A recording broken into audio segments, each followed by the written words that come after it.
Hello दोस्तों, तो कैसे हो आप सब। आज की इस HTML सीरीज में हम कवर करेंगे HTML बिल्कुल सिंपल और इजी वे में, और हम जानेंगे मोस्ट नॉन टैग्स जो कि आपके मोस्टली वेबसाइट बनाने में आपको हेल्प करेंगे।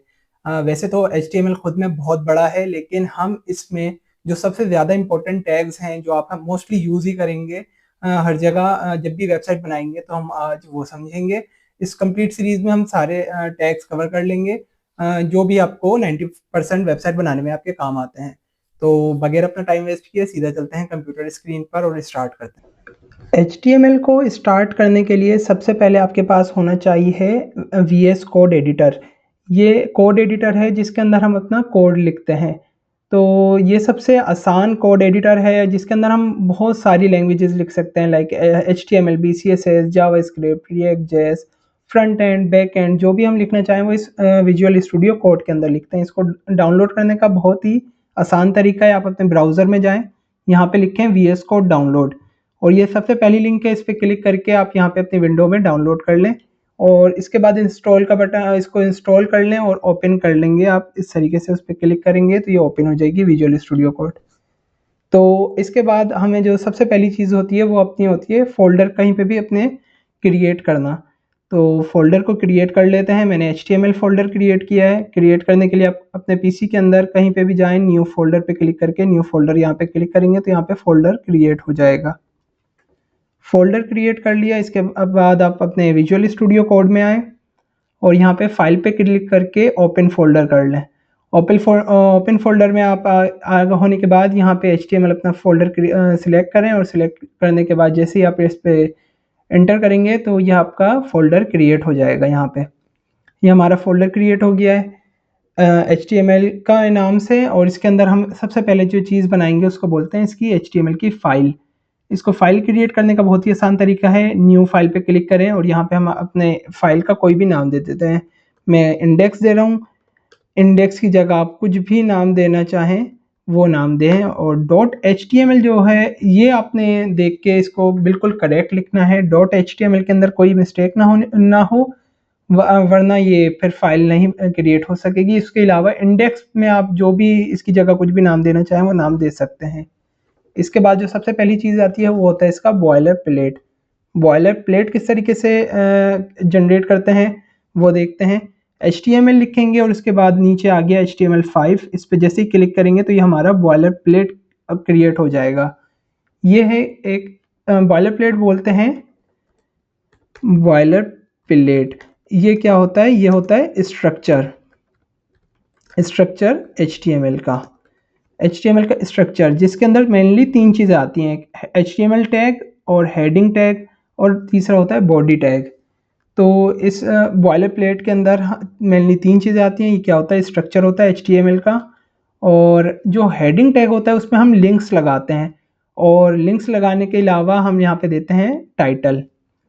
टाइटल में आप कोई भी नाम देंगे तो वो उसका आपका, जैसे मैंने माय वेब पेज दिया है तो ये आपका वेब पेज का टाइटल क्रिएट हो गया है, तो ये आपके अपने ब्राउज़र में शो होगा टाइटल की जगह पे।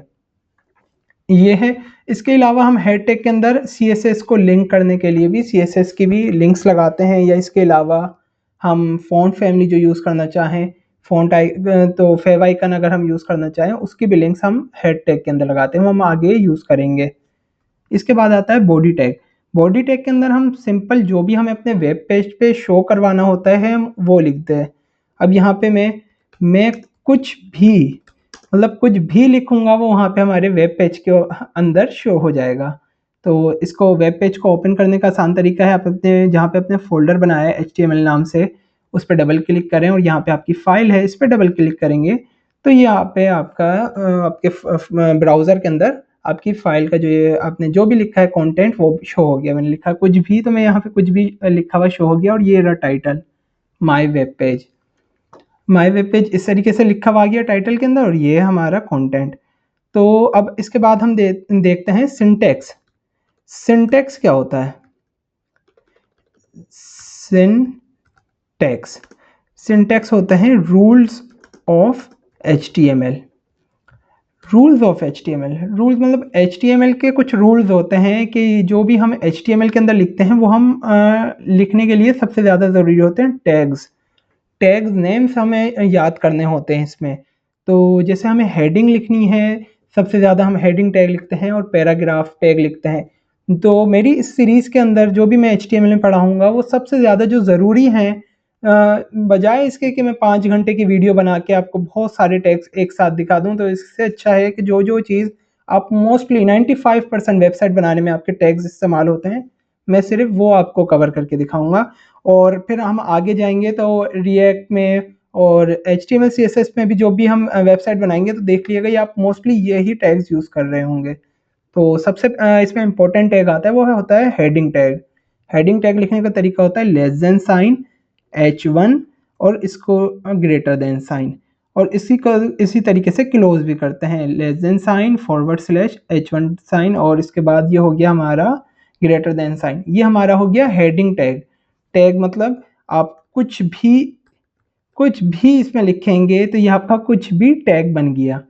तो इस तरीके से टैग बनता है, ये बहुत ज़्यादा सिंपल है। आप भी हेडिंग टैग बना के देखिएगा, इसके अंदर कुछ भी कंटेंट लिखें, लाइक मैंने यहाँ पे लिखा हेडिंग, ये मेरा हेडिंग टैग है, ये मेरा हेडिंग टैग है। तो यहाँ पे H1 टैग में ये इस यूज़ हो आएगा। अच्छा, इसके बाद यहाँ पे फाइल पे क्लिक करके ना इसको ऑटो सेव को क्लिक कर लिएगा।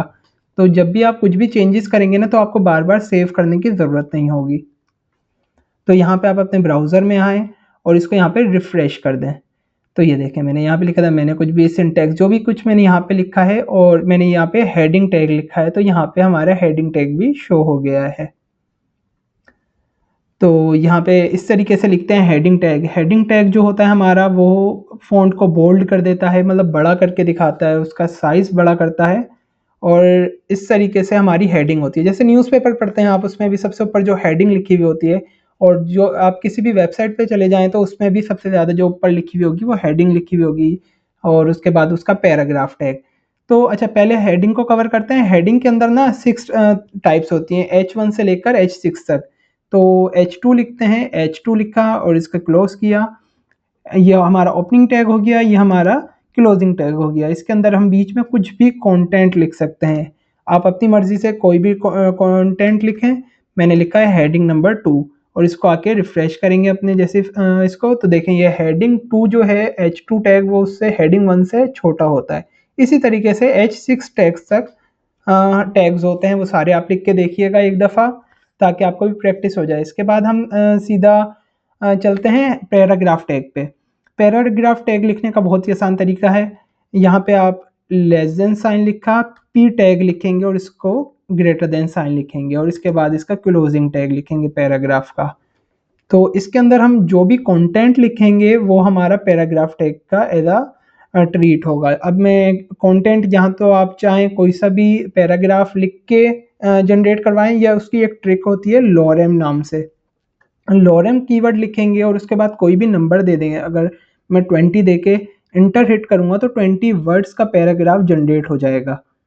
तो मैं इंटर करता हूँ और ये हमारा 20 वर्ड्स रैंडम जनरेट होगा। ये बिल्कुल रैंडम वर्ड्स होते हैं, इनका कोई वो नहीं है, आप कुछ भी लिख सकते हैं पैराग्राफ के अंदर। यहाँ पे आके हम ब्राउज़र में रिफ्रेश करेंगे तो ये हमारे 20 वर्ड्स जनरेट हो गए हैं पैराग्राफ टैग के अंदर। तो ये आप हेडिंग टैग लिखें, उसके बाद पैराग्राफ टैग लिखें, उसकी प्रैक्टिस करें। लोरेम इप्सम में आप मैंने 20 दिया है, आप कोई सा भी नंबर दे के उसको जनरेट करवा लें उतने वर्ड्स और इसकी प्रैक्टिस करें। इसके बाद हम सीधा चलते हैं लिंक टैग के अंदर। जो लिंक टैग होता है वो सबसे ज़्यादा इंपॉर्टेंट टैग होता है। जैसे आपने देखा होगा लिंक्स में हमारे आइकन लगे हुए होते हैं और जैसे हम फेसबुक के आइकन पे क्लिक करते हैं तो हमारी वो नेविगेट हो जाता है फेसबुक के ऊपर। तो वो तरीका देखते हैं हम कैसे बनाते हैं। तो यहाँ पे हम लिखते हैं लिंक टैग, link.html नाम की मैंने फाइल बनाई है। इसका बॉयलर प्लेट जल्दी से क्रिएट करते हैं। HTML5 के ऊपर जैसे हम क्लिक करेंगे तो ये हमारा बॉयलर प्लेट हमारा क्रिएट हो गया है। तो लिंक टैग लिखने के लिए इसका बहुत छोटा टैग होता है, ए टैग होता है। ए टैग का लिखा हमने, तो ये हम इसको सजेशंस बंद कर देते हैं। ए टैग है, ए टैग के अंदर हम कुछ भी लिखेंगे, लाइक मैं गूगल लिख रहा हूँ तो ये हमारा गूगल नाम से एक लिंक बन गई है। अब जैसे ही मैं इस पर क्लिक करूँगा तो ये मैं उस वेब पेज पे उस लिंक पे नेविगेट हो जाऊँगा। तो इसको रन करके देखते हैं पेज को। लिंक नाम से डबल क्लिक किया तो यहाँ पे ये हमारा बन गया है गूगल नाम से वर्ड बन गया। अच्छा, इसके लिए जो होता है वो सबसे पहली चीज़ ये होती है एट्रीब्यूट। इसके अंदर लगता है एट्रीब्यूट। एट्रीब्यूट क्या होता है? एट्रीब्यूट, एट्रीब्यूट क्या करता है? एट्रीब्यूट करता है इजाफा करता है, इजाफा करता है टैग के अंदर। एट्रीब्यूट क्या करता है? इजाफा करता है टैग के अंदर। किस तरीके से इजाफा करता है? अब ये टैग है हमारा, ए नाम से टैग है, तो इसके अंदर इजाफा किया इसने एच रेफ, रेफरेंस दे दिया इसके अंदर। रेफरेंस क्या? रेफरेंस के अंदर हम कोई सी भी लिंक देंगे तो इस ये वर्ड पे जैसे हम क्लिक करेंगे तो उस लिंक के ऊपर हम नेविगेट हो जाएंगे। तो यहाँ पे हम लिंक दे देते हैं https://www.google.com। तो हम इस लिंक के ऊपर नेविगेट हो जाएंगे। तो यहाँ पे आएंगे, आप इसको रिफ्रेश करेंगे। अब जैसे ही मैं इसके ऊपर क्लिक करूँगा तो ये मैं कंट्रोल दबा के इसके ऊपर क्लिक कर रहा हूँ, तो देखें ये गूगल के ऊपर हमारा नेविगेट हो गया। तो यहाँ पे आके हम लिंक में चेक भी कर सकते हैं। तो देखें https://www.google.com। इस तरीके से ये हमारा लिंक टैग काम करता है।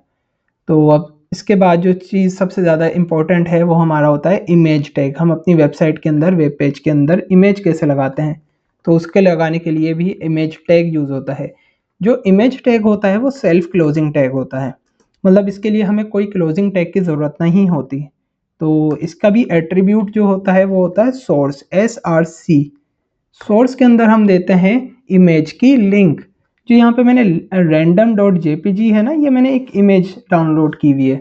आप जाके अपने ब्राउज़र से, जैसे गूगल पे जाके अनस्प्लैश लिख के वहाँ से कोई सी भी इमेज डाउनलोड कर लें, या आप आपके कंप्यूटर में कोई ना कोई सी इमेज होगी तो उसको अपने इस HTML फोल्डर के अंदर रखें, उसको कोई भी नाम दें और यहाँ पे अपनी सोर्स में वो नाम दे दें। मैंने यहाँ पे दे दिया random.jpg। JPG लिखना ज़रूरी है और इसको बिल्कुल करेक्ट लिखिएगा, तभी हमारी ये इमेज वहाँ पे आपके ब्राउज़र में शो होगी सही तरीके से। इसको विड्थ और हाइट भी दे सकते हैं, लेकिन वो हम चले उसमें अपने प्रोजेक्ट में कवर कर लेंगे उसको। तो अब आके इसको रिफ़्रेश करते हैं, तो ये हमारी बहुत बड़ी सी एक इमेज बन गई है। यहाँ पे हमारी शो हो रही है क्योंकि उसका साइज़ इतना था। तो इस तरीके से हम इमेज टैग यूज़ करते हैं। तो ये आपने, अगर आप बिल्कुल ही बिगिनर हैं तो ये आपके लिए टैग्स आज के लिए काफ़ी होंगे। तो इन्हीं की प्रैक्टिस करें, और इसको जब हम अपने वेबसाइट के अंदर कोई ना कोई हम प्रोजेक्ट बना के उसके अंदर जब हम पढ़ेंगे तो ये दोबारा से रिवाइज़ हो जाएगा आपका। और इसके अलावा आप भी इसको रिवीजन करें, अपने पीसी में रन करके देखें किस तरीके से ये इस्तेमाल हो रहे हैं। तो इस वीडियो में इतना ही, मिलते हैं नेक्स्ट वीडियो में जिसमें हम देखेंगे बहुत ही ज़्यादा इंपॉर्टेंट टैग्स। मैं भी उसमें भी जो भी ज़्यादा इंपॉर्टेंट टैग हैं सिर्फ वो कवर कराऊंगा जो आपके मोस्टली वेबसाइट में आपके काम आएंगे। तो अगर आपको इस वीडियो में कुछ भी नया सीखने को मिला हो तो इसको लाइक और सब्सक्राइब, चैनल को सब्सक्राइब ज़रूर कर दीजिएगा। Thank you.